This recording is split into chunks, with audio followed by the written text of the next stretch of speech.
नमस्कार, मैं अनिमा Sharma RTM news today में आप सभी दर्शकों का स्वागत करती हूँ।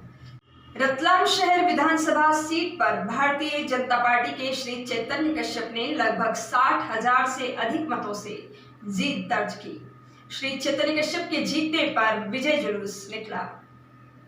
संकल्प बोल के हम तो निकल पड़े, हर द्वार खोल के गगन कहे विजयी भव।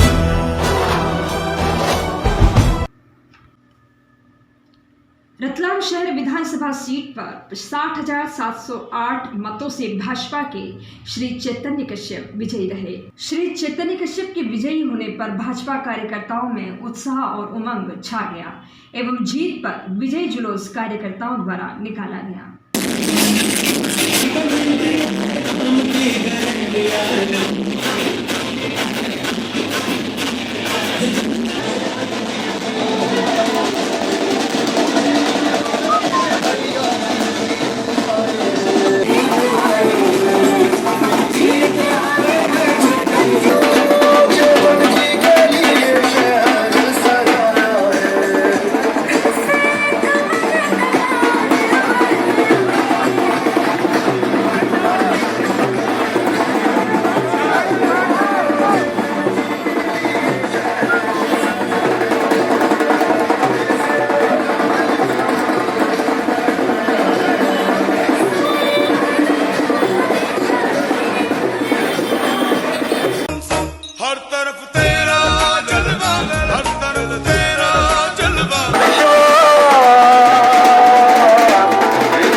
और वही संकल्प आज पूर्ण करके 56,000 से ज्यादा मतों से जीते हैं। निश्चित रूप से मेरे लिए बड़ा विकास कार्यों की जो सौगात चालू करी, निश्चित रूप से एक उसका बड़ा योगदान रतलाम की जीत के अंदर है। और यह जो अवसर है, मैं उनसे भी यही अपेक्षा करूंगा, पार्षदों से भी अपेक्षा करूंगा कि जो जीत होती है, आप और हम जो जीत के आए हैं, यह जीत एक दायित्व है, यह जीत एक भरोसा है। जिस तरीके से चुनाव में नारा था कि भैया जी है तो भरोसा है, तो भरोसे को हमें टूटने नहीं देना है। हमारे पार्षद, महापौर और मैं स्वयं यह संकल्प लेता हूं कि जिस भरोसे के साथ में आपने हमें जिताया है, हम उन संकल्पों को पूर्ण करेंगे और रतलाम को एक नई दिशा देंगे तथा अप्रैल में आने वाले इन चुनावों के अंदर हम पुनः देश के प्रधानमंत्री के रूप में हम मोदी जी को जब देखना चाहते हैं तो सबसे बड़ा दायित्व रतलाम विधानसभा का है, क्योंकि रतलाम की विधानसभा से ही हम झाबुआ की अंदर की लोकसभा जीत करके हम इसको दिल्ली में सांसद भेजेंगे। तो मुझे पुनः भरोसा है कि अब हमें अप्रैल मई के लिए कमर कस के तैयार होना है कि हमें अगले मई के अंदर मोदी जी के हाथ मजबूत करने को रतलाम झाबुआ की सीट को भी जिता करके भेजना है। विगत दिनों Shri Guru Tegh Bahadur academy pre primary का एनुअल स्पोर्ट्स डे बरबड़ रोड स्थित स्कूल परिसर में मनाया गया। Shri Guru Tegh Bahadur academy pre primary का एनुअल स्पोर्ट्स डे बरबड़ रोड स्थित स्कूल परिसर में मनाया गया। इस दौरान विभिन्न आयोजन संपन्न हुए। प्राचार्य डॉक्टर रेखा शास्त्री एवं प्रधान अध्यापिका सुनीता तोमर ने बताया कि इस अवसर पर बच्चों ने सांस्कृतिक कार्यक्रम प्रस्तुत किए तथा विभिन्न खेल स्पर्धाएं भी संपन्न हुई।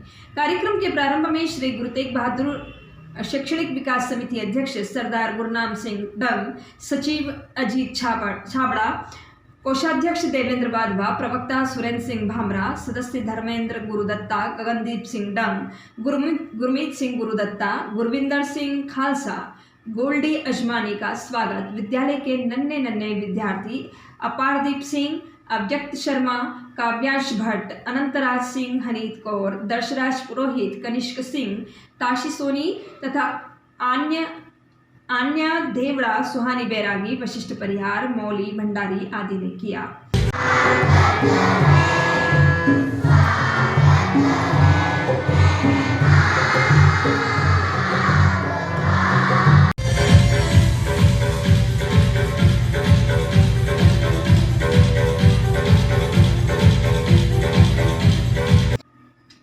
इस अवसर पर विभिन्न विद्यार्थियों को प्रमाण पत्र और मेडल देकर सम्मानित किया गया।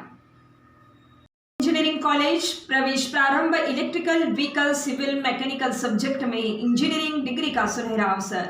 संपर्क करें 8839617050। स्थान पुराने आरटीओ ऑफिस के पास, जावरा रोड, डोसी गांव, रतलाम।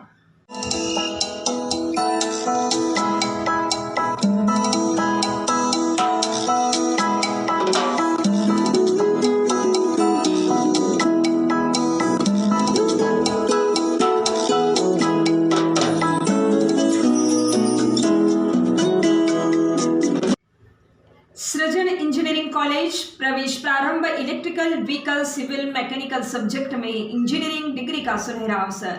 संपर्क करें 88396170। जावरा विधानसभा के बीजेपी विजयी प्रत्याशी श्री राजेंद्र पांडे ने जीत पर मीडिया से चर्चा करते हुए बताया, यह जीत निश्चित रूप से माननीय प्रधानमंत्री नरेंद्र मोदी जी और माननीय मुख्यमंत्री शिवराज सिंह जी चौहान के प्रति जन जन के विश्वास की जीत है।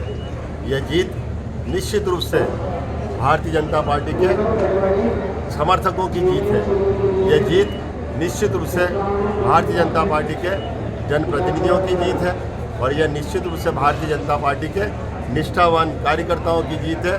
उन समस्त जन जन के विश्वास की जीत है। रतलाम जिले की 5 विधानसभा सीटों के नतीजे आ गए हैं। जिले में 5 में से 4 सीटों पर बीजेपी ने जीत हासिल की। एकमात्र सीट सैलाना में जयस के उम्मीदवार विजयी रहे। रतलाम शहर भाजपा प्रत्याशी श्री चैतन्य कश्यप ने अपनी जीत पर मीडिया से चर्चा करते हुए बताया, भारतीय जनता पार्टी की जीत है और मोदी जी की जीत है और हमारे प्रदेश के मुखिया शिवराज सिंह चौहान की जीत है। हमने रतलाम में प्रारंभ में ही नारा दिया था कि नया भारत और नया रतलाम, और वह हम आगे सार्थक करेंगे। और नए भारत के रूप में आपने देखा होगा राजस्थान, एमपी और छत्तीसगढ़ तीनों जगह पर कांग्रेस बिल्कुल सफाया हो चुका है और पूरे देश ने इनको नकार दिया है। और भारतीय जनता पार्टी ने मध्य प्रदेश में जो शिवराज सिंह जी के नेतृत्व में हमने परचम लहराया है, निश्चित तौर पर संवेदनशील योजनाएं, कल्याणकारी योजनाएं और बहनों का सम्मान, यही भारतीय जनता पार्टी का मूल उद्देश्य है। और सबका साथ और सबका विकास। और रतलाम नगर की जनता ने जिस तरीके से मुझे समर्थन दिया है और जितना हर क्षेत्र के अंदर से मुझे समर्थन मिला है, मेरा दायित्व भी बढ़ा है। मैं पूरी जनता का धन्यवाद ज्ञापित करता हूं और उन्हें विश्वास दिलाता हूं कि जिस भरोसे के साथ में, क्योंकि एक नारा चला था भैया जी है तो भरोसा है, और निश्चित आप समझे उन भरोसों को पूर्ण करके नया रतलाम और पूरे मालवा ही नहीं पूरे देश का सबसे बड़ा औद्योगिक नगर हम रतलाम को बनाएंगे। सैलाना विधानसभा विजयी प्रत्याशी श्री कमलेश्वर डोडियार ने मीडिया से चर्चा करते हुए कहा, क्या आधार है और किन मुद्दों पे आपने चुनाव लड़ा था? जीत क्या आधार था? हम लोग पहले लंबे समय से संघर्ष कर रहे थे, लोगों को जागरूक कर रहे थे, लोगों के हकों के लिए हम लोग संघर्ष कर रहे थे और हम लोग मुद्दे लेके थे लोगों को, सड़क, पानी, बिजली, लोगों को पीने का पानी, सिंचाई करने के लिए पानी और बिजली सिंचाई करने के लिए, लोगों के घरों तक जाने के लिए ठीक ठाक रास्ते, सड़कें और शिक्षा एजुकेशन। इस गांव के अंदर जो स्कूल है वो ठीक ठाक नहीं है। तो कुछ बुनियादी जो चीज़ें होती हैं उसको लेकर के हम लोग हैं, शिक्षा, स्वास्थ्य और लोगों को रोजगार नहीं मिल पाता। पढ़ाई लिखाई लोग करने के बावजूद भी लोग पलायन पर जाते हैं मजदूरी करने के लिए, साहब पढ़ने के बाद भी लोग पलायन पर जा रहे हैं दिहाड़ी करने के लिए। तो यही हमारे बेसिक मुद्दे थे, इनको लेकर के हम क्या मुख्य कारण रहे आपकी जीत के? मेरा मुख्य कारण तो हमारे जो कार्यकर्ता, मेरे संगठन और मेरी पार्टी भारत आदिवासी पार्टी के सारे कार्यकर्तागण इसका कारण रहे जीत का। और गरीब तबके के लोगों ने मुझे बहुत वोट दिया साहब। चुनाव से पूर्व आपके ऊपर कई मामले लाद दिए गए थे। ये तो साहब बहुत सारे मुकदमे 18-19 मुकदमे हुआ था, मैं इनसे डरता नहीं, तो झूठे मुकदमे सारे होते रहते हैं। अब आगे आपकी क्या रणनीति रहेंगी? मतदाताओं के लिए किस तरह के आप काम करेंगे? मतदाताओं के लिए तो मैं अब ज़्यादा अच्छे तरीके से काम करूंगा, हर व्यक्ति की बेहतरी के लिए काम करूंगा। सेलाना विधानसभा क्षेत्र की मुख्य क्या समस्या है और उसके लिए विधानसभा में आप क्या आवाज़ उठाएंगे? अभी यूँ देखें तो आदिवासी समाज जो है वो एग्रीकल्चर के ऊपर में, उसकी आजीविका जो है वो खेती बाड़ी पे चलती, मजदूरी पर चलती। तो मेरा ये फोकस रहेगा कि लोगों की खेती बाड़ी ठीक ढंग से हो सके, एग्रीकल्चर वो ठीक से कर सके, उनके खेतों तक मैं पानी पहुंचाने के इंतजाम करूंगा। उनकी इलेक्ट्रिसिटी जो बार बार समस्या पैदा होती है लाइट की सिंचाई करने के दौरान, उसके ऊपर मैं काम करूँगा। दूसरा, मैं जो पलायन पर लोग जाते हैं हमारे समाज के लोग, गरीब तबके के लोग हैं किसी भी समाज के, उनको मैं रुकवाने के लिए अब इसी इलाके में कुछ रोजगार के इंतजाम करूँगा। चूंकि आप निर्दलीय चुनाव जीते हैं तो आप रूलिंग पार्टी से अपना सामंजस्य कैसे बिठाएंगे? मैं तो सबसे बिठा लूंगा, मेरे लिए कोई डिफिकल्ट टफ नहीं। कोई सी भी पार्टी, किसी भी विचारधारा की पार्टी हुई, मैं अपना काम मतलब अच्छे से करूँगा, लोगों की भलाई के लिए सब पार्टी से बातचीत कर लूँगा। आज के लिए बस इतना ही। हम फिर मिलेंगे। हमारी RTM न्यूज़ टुडे के लिंक को सब्सक्राइब करना ना भूलें। हमारा यह चैनल rtmnewstoday.com वेब पोर्टल पर भी उपलब्ध है। आप हमारी अपडेट न्यूज़ वेब पोर्टल पर देख सकते हैं और पढ़ सकते हैं।